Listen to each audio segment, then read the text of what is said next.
মুকেশ আম্বানি বিশ্বের সবচেয়ে বড় ব্যবসায়ীদের মধ্যে একজন। Dream big. Align your passion and purpose in life with a goal. If you focus on the goal, you will overcome all obstacles. If you focus on I obstacles. declare the Neeta Mukesh. I think at this moment my heart is full. I'm at a loss for My mother words. Neeta Ambani is a philanthropist, educationist, businesswoman. दौलतमंद लोगों में से एक मुकेश अंबानी के पास पैसे की कोई कमी नहीं है।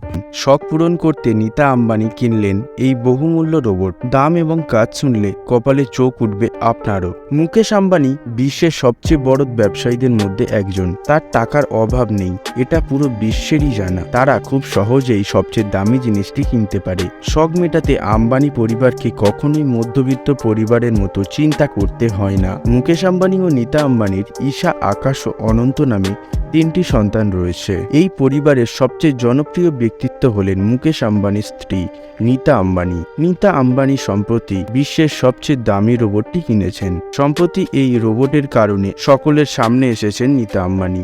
এই রোবটের বিশেষত্ব হলো এই রোবটটি আপনার চিন্তার উপর ভিত্তি করে আপনার সমস্ত কাজ করতে পারে। এই রোবট আপনার প্রতিটি শখ পূরণ করতে সক্ষম। तू समझा? हाँ। नहीं, तू समझा नहीं। দামের কথা বলতে গেলে রোবটটি অনেক মূল্যবান হবে, তা জানলে আপনি অবাক হবেন। এই রোবটের দাম 3 মিলিয়নেরও বেশি। নীতা আম্বানি তার কাজ করার জন্য এই রোবটটি কিনেছেন। এটা সব ধরনের কাজ করতে পারে।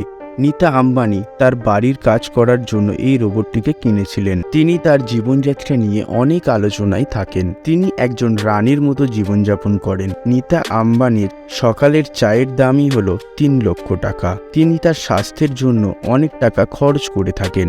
তো বন্ধুরা, এই ছিল আজকের ভিডিওটি কেমন লাগলো কমেন্টে অবশ্যই জানাবেন। আর যদি ভালো লেগে থাকে তাহলে চ্যানেলটিকে একবার সাবস্ক্রাইব করে রাখবেন।